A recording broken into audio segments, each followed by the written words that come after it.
Pambansang awit ng Pilipinas, lupang hinirang. Bayang magiliw, perlas ng silanganan, alab ng puso, sa dibdib mo'y buhay. Lupang hinirang, duyan ka ng magiting, sa manlulupig, di ka pa sisiil, sa dagat at bundok, sa simoy at sa langit mong bughaw. May dilagang tula at awit sa paglayang minamahal, ang kislab ng watawat mo'y tagumpay na nagniningning, ang bituin at araw niya kailan pa may di magdidilim. Lupa ng araw ng luwalhati at pagsinta, buhay langit sa piling mo, aming ligaya ng pag may mga api ang mamatay ng dahil sa'yo. Panatang Makabayan, iniibig ko ang Pilipinas, aking lupang sinilangan, tahanan ng aking lahi. Kinukupkup ako at tinutulungang maging malakas, masipag at marangal. Dahil mahal ko ang Pilipinas, diringgin ko ang payo ng aking mga magulang. Susundin ko ang tuntunin ng paaralan. Tutuparin ko ang tungkulin ng isang mamamayang makabayang, naglilingkod, nag-aaral, nagdarasal ng buong katapatan. Iaalay ko ang aking buhay, pangarap, pagsisikap sa bansang Pilipinas. Pledge to the Christian flag. I pledge allegiance to the Christian flag and to the Savior for whose kingdom it stands. One Savior, crucified, risen, and coming again, with might and liberty to all who believes. Pledge to the Bible. I pledge allegiance to the Bible, God's holy word. I will make it a lamp unto my feet and a light unto my path. I will hide its word in my heart, that I might not sin against God.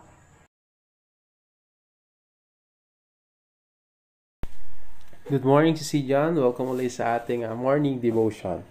Tayo ay magtutuloy sa ating pinag-uusapan sa Book of Acts. Ito ang history kung paano nagsimula ang churches. Pagkatapos na mamatay ang ating Panginoong Hesus, tapos may muling nabuhay, at siya'y umakyat sa langit, bumaba ang banal na Espiritu Santo, at nangalat ang mga mananampalataya upang ipahayag ang mabuting balita, at nagsimula na tawaging Kristiyano sa Antioquia ang mga tagasunod ni Kristo. Kaya nagkaroon ng tinatawag na Kristiyano. At doon nagsimula yung mga churches. So, ngayon, bago tayo magsimula, tayo muna uli ay mag-pray. Father God, thank you for this morning na may pagkakataon na naman kami na makinig ng iyong salita. We pray na ikaw yung magbigay sa amin ng knowledge and understanding and application kung paano namin mapakinggan ito ay maisabuhay din namin ito. Sa pangalan ng Panginoong Hesus, Amen. So, good morning again sa lahat. At ngayon, ang pag-uusapan natin ay yung panahon na pagkatapos na bumaba ng banal na Espiritu Santo, na tila ba isang dilang apoy at napagkamalan pa na ang mga disciples o mga apostles ay mga lasing. Okay? So, makikita natin na nangaral naman si Pedro. Okay? So, ang pangangaral ni Pedro na ito ay may kinalaman sa sinabi rin ng ating Panginoon na ikaw ay Pedro at sa ibabaw ng bato ay itatayo ko ang simbahan. At ang iyong susian, ang iyong talian sa lupa ay tatalian sa langit, ang iyong kalagan sa lupa ay kakalagan sa langit. So, nagpapakita ayon sa pag-aaral, isa sa mga dahilan ay dahil si Pedro ang unang nangaral pagkatapos na bumaba ang banal na Espiritu Santo. Kaya yung sinabi ng Panginoon ay nangyari, binuksan niya ang mabuting balita, hindi lang sa mga Hudyo, maging sa mga Hintil. Okay? Kasi iba't ibang tao ang mga naririto. At kung nabasa natin dun sa pagbaba ng banal na Espiritu Santo, may mga taga-ibang lugar na naroroon at naririnig sila. So, Peter's sermon at Pentecost. Basahin natin simula verse 14. But Peter, standing up with the 11, lifted up his voice and said unto them, Ye men of Judea, and all ye that dwell at Jerusalem, be this known unto you, and hearken to my words. For these are not drunken, as ye suppose, seeing it is but the 3rd hour of the day. But this is that which was spoken by the prophet Joel. And it shall come to pass in that last days, saith God, I will pour out my spirit upon all flesh, and your sons and your daughters shall prophesy, and your young men shall see vision, and your old men shall dream dreams. And on my servant and on my handmaiden I will pour out in those days of my spirit, and they shall prophesy. And I will shew wonders in heaven above, and signs in the earth beneath, blood and fire and vapor of smoke. The sun shall be turned into darkness, and the moon into blood, before that great and notable day of the Lord come. And it shall come to pass that whosoever shall call on the name of the Lord shall be saved. Ulitin natin yung verse 21. And it shall come to pass that whosoever shall call on the name of the Lord shall be saved. Sabi sa Tagalog, ngunit si Pedro na nakatayong kasama ng 11 ay nagtaas ng kanyang tinig at nagpahayag sa kanila. Kayong mga kalalakihan ng Judea at kayong lahat na naninirahan sa Jerusalem, malaman sana ninyo ito at makinig kayo sa aking sasabihin. Ang mga ito'y hindi lasing na gaya ng inyong inaakala, sapagkat ngayon 3 oras pa lamang. Ngunit ito ang yaong ipinahayag sa pamamagitan ni Propeta Joel. At sa mga huling araw, sabi ng Diyos, mula sa aking espiritu ay magbubuhos ako sa lahat ng laman. At ang inyong mga anak na lalaki at mga anak na babae ay magsasalita ng propesiya. At ang inyong mga kabataang lalaki ay makakakita ng mga pangitain, at ang inyong matatandang lalaki ay mananaginip ng mga panaginip.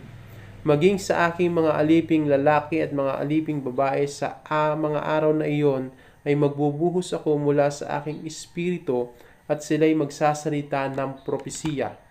At magpapakita ako ng mga kababalaghan sa langit sa itaas at mga tanda sa lupa sa ibaba, dugo at apoy at makapal na usok. At ang araw ay magiging kadiliman at ang buwan ay dugo, bago dumating ang dakila at maluwalhating araw ng Panginoon. At mangyayari na ang mga bawat tumatawag sa pangalan ng Panginoon ay maliligtas. Okay, so ito yung unang sermon na ginawa after na ang ating Panginoon ay umakyat sa langit. Okay? So, ang ginawa dito, bumaba ang Holy Spirit at sila'y nakapagsalita ng iba't ibang wika at akala ng lahat sila'y mga lasing. Subalit, sa pagbaba ng Banal na Espiritu Santo na ito, ay nagsimula si Peter na mangaral, magsalita. At sa opening statement ni Peter, may matututunan agad tayo dito na hindi natin dapat baliwalain. Okay, sabi doon sa verse 14, But Peter standing with the 11 lifted up his voice and addressed them, Men of Judea and all who dwell in Jerusalem, let this be known to you, and give ears to my word.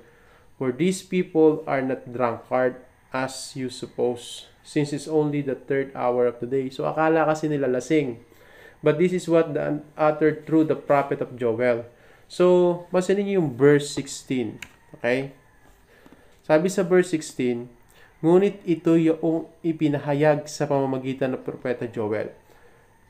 Ang pangangaral ni Peter ay sinusuportahan ng pagkilos ng Banal na Espiritu Santo at sinusuportahan ng propesiya o salita ng Diyos. Okay? So, hindi nangaral si Peter ng sarili niyang salita lamang, kundi sa tulong ng Holy Spirit, ipinahayag ang salita ng Diyos, ipinahayag ang propesiya ni Prophet Joel upang ipakita na may mangyayari. So, ibig sabihin, mga anak, ang basihan ng mga mangyayari ay dapat ayon sa salita ng Diyos. Okay? So, kagaya nito, nag-prophesy si Prophet Joel nung una pa, matagal na to, mga 1,000 years ang pagitan nito. Okay? Pero, nung si Peter ay mangaral, ginamit niya ang prophecy ni Prophet Joel para maipahayag ngayon na mangyayari at nangyayari na yung iba. So halimbawa, dito sa verse 17, at sa mga huling araw sabi ng Diyos, mula sa aking espiritu ay magbubuhos ako sa lahat ng laman, at ang inyong mga anak na lalaki at mga anak na babae magsasalita ng propesiya, at ang inyong mga kabataan lalaki ay makakakita ng pangitain, at ang inyong matandang lalaki ay mananaginip ng mga panaginip. So, sabi dito, darating yung pagbuhos ng Espiritu ng Diyos sa laman o sa tao. Ang ibig sabihin nun, at ang mga anak na lalaki at babae ay magsasalita, magpropesiya. Tapos, yung mga kabataang lalaki makakakita ng pangitain. Ibig sabihin ng pangitain, gising pero may nakikita na maliwanag na mangyayari, pangitain. At ang inyong matandang lalaki ay mananaginip ng mga panaginip. So, dream of dreams sa mga matatanda naman. At pagkatapos sa verse 18, ang kanyang lingkod ng Diyos siya ay magbubuhos ng Espiritu at sila ay magpopropesiya. So, nangyayari naman na sa pagkilos ng banal na Espiritu Santo, may mga taong nagprophesy, okay? May mga taong nakakakita ng pangitain. At yan ay mangyayari at nangyayari. Diba? So, ang gusto kong makita nyo ngayong umaga na ito, ang pagpapahayag ng mga mangyayari at ang pagpapahayag ng mabuting balita ay hindi dapat kathang isip, kundi sinusuportahan ng salita ng Diyos. So mga anak, maging maingat tayo sa pagtanggap ng katotohanan tungkol sa Diyos at sa mga mangyayari pa na hindi naman naaayon sa salita ng Diyos.